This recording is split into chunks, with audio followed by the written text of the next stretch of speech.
let's get into the patch 9.1.5 news. This is a sort of thing where, honestly, this is all good shit. It is just that thing where it's, I think, harder for people to feel excited about stuff that usually would be exciting because, we've been fiddled about with for so long by Blizzard, right? It's kind of funny. They finally do the patch where it seems like they've listened, and people are generally like, yeah, well, too little, too late. Sorry, you've already pissed me off too much, which I hope is a lesson that they learn. Very much so. Yeah. There's so much to learn. Like World of Warcraft, it was already, in the first couple of years of its life, it was already an incredible case study in success in an MMOs.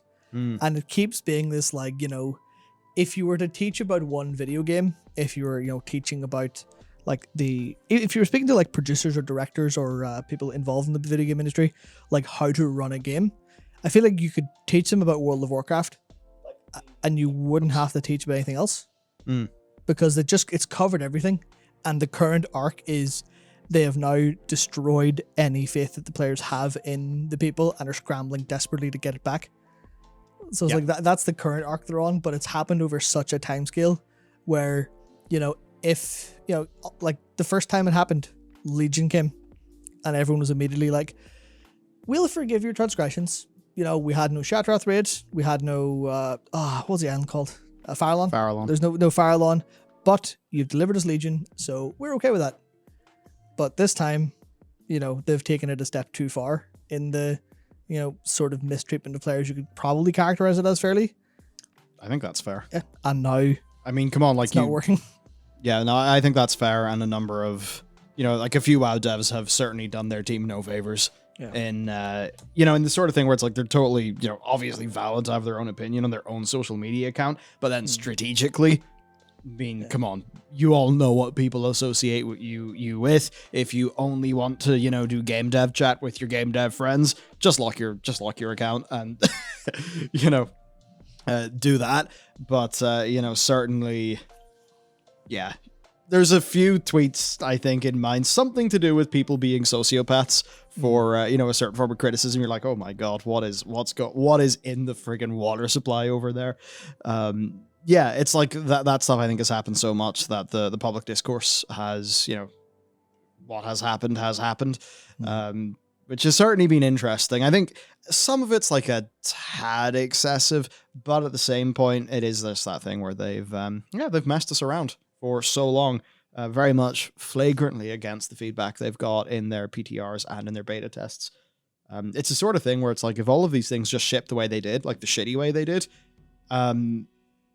it actually would probably be better for Blizzard, because at least there wouldn't be a proven track record of the community almost wholesale having better ideas than they did and telling them that, the stuff they're launching is basically a bit of a disaster. And then the community is basically always proven right whenever they say that. It's just such a funny situation. And I think what it's led to is a lot of understandable cynicism, because now there's a lot of people who are saying, at best, they are begrudgingly doing what players want because they don't have any other choice, because they can't let WoW just, completely go to the shitter. And then some other people think that at worst, this is all planned. That 9.0 or 9.1 even was supposed to be the way that it was, so that then they could do this stuff in 9.1.5 and, then, oh, wow, the people be...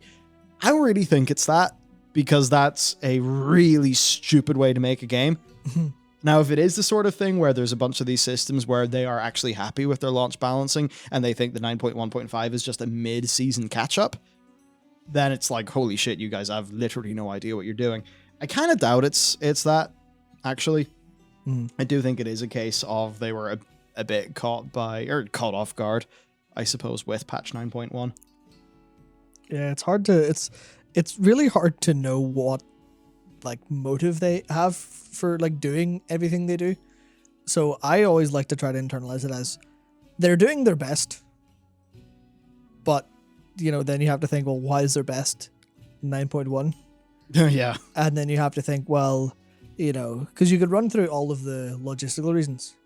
You could look at the launch of Shadowlands being delayed and go, well, COVID, delays. Where's all the content? Delays. Content is the hardest thing to do. But then you look at system stuff like this and go, you mean you could have done this?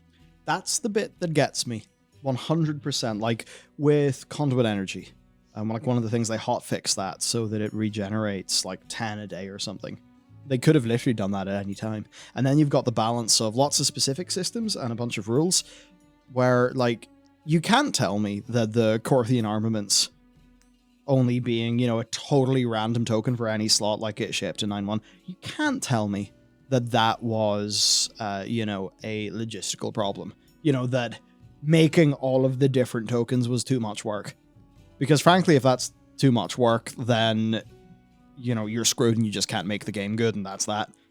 So that is clearly what they actually thought was, you know, making sense, right? So I guess that the thing where I think myself and a bunch of other players are losing some faith is that it's not really the production intensive things that are disappointing, the things that really are hurt by a big delay. It's the things where the quantity of time that it would take to actually do the thing is pretty much the same or similar. But it's just, do you do it this way or that way? You know, do you tune it this way or that way? Should this number be like this or like that?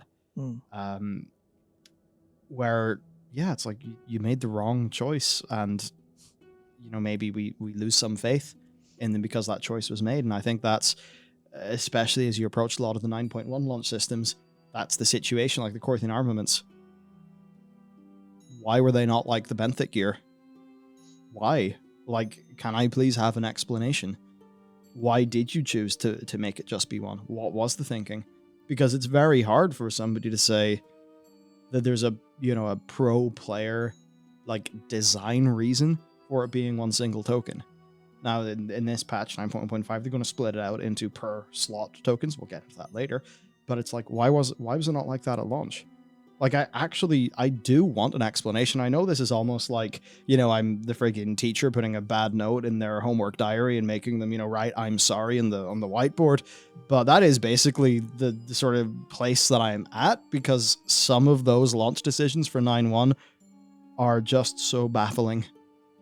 They're so baffling from the perspective of liking your player base and wanting your game to have, like, you know, basic usability be in a good place and respect people's time. So I think that's a lot of the reason why people are just so jaded to this. It's like, oh yeah, great. Okay, this is, you know, now those armored... I bring up the armored tokens, by the way, because it's almost like the corruption rotation vendor, or just that situation where it's like, it's just such a silly design. But yeah, people are like, how are they going to have faith when it came out that way? And we have no explanation as to why it came out that way and why it's changed now. And even if they say, oh yeah, we listened to player feedback and we decided that, yeah, it is better if it's split out per slot, I then say back to them, it's like, well, you've actually done it per slot multiple patches. Why did you change it? Could you please explain to me why you changed it? I want to understand the design insight. And I think it's that, because, you know, whatever explanation they would have there would basically just be an admission of being very silly about how they design a part of the game. And that's not something they're ever going to be willing to do because, you know, PR and shit. But it's like, how can people have faith when, you know, it's that thing. Patch 9.1.5 should not at all be the way that it is. Patch 9.1.5 should be bringing us a little bit of content and more interesting systemy things. Right now, 9.1.5 is fixing 9.1. It's advancing the game by fixing its problems. It's not advancing the game by actually doing new cool stuff that people could potentially be excited about. And that is different to the 0.5 patches of, say, Legion at times. And I think that's why there is, I think, a decently large apathy in the WoW community, where I think people can almost universally agree that the changes we're going to be going through, or, well, say that we went through in the last stream, that we're going through in today's stream, you know, everyone can agree they're good. So then why is the reaction the way that it is? And I think it's just apathy and pattern recognition. That's the big one, because pattern recognition, that is, because there's it was in that video, a message to the World of Warcraft team, Yeah, that I had something written. I can't remember if it made it into the, like, finished version, but it was about, you know, it was about them never acknowledging a problem until it's no longer a relevant problem. Mm-hmm. And that's kind of the thing here, where this is the 9.1.5 to end. This is the 0.5 patch to end all 0.5 patches under the new idea of what a 0.5 patch is. Yeah, and that's actually like they changed the goalpost on what a 0.5 patch is. Yeah, so what this is doing is this is nuking like the vast majority of problems people have with the game. But all that means is that once this comes out, once this patch is live and, people can't complain about, Torghast Soul Cinder stuff anymore, they can't complain about conduit energy, they can't complain about Corthian armaments. They're basically, you can look at it as, here's the easy way to get wins. Here's the way to make our players happy. Mm-hmm. But you can also look at it from the perspective of, here's how to get players to shut up. Here's how to get them to stop complaining about these problems that are, conceivably small. Because as soon as 9.1.5 is out, the number of things you can complain about that everyone will rally behind drops substantially. Mm-hmm. And then when you start to complain about things, you're no longer as united behind a banner of, there's no pull the ripcord, because that was, a sort of a vague attempt at branding a big change that the community was involved in. And it worked out fairly well. And now they've done it. So what comes next feedback-wise from the community? Calendar year too late. Of course, yeah. But what comes next for the community? Is it going to be another unified message behind another thing that they want to see different? Or is it going to be a massive variety of voices asking for different things that might even conflict at times? And then they're off the hook for everything because the feedback's too noisy. Not to say that this is like their intent, but in terms of the actual effect of it, it's like this solves a lot of problems. But now that those problems are solved, you'll have the community, after this, I imagine you'll have the community infighting again over what's conceived a problem. And then the game won't get substantially better because that's kind of lost.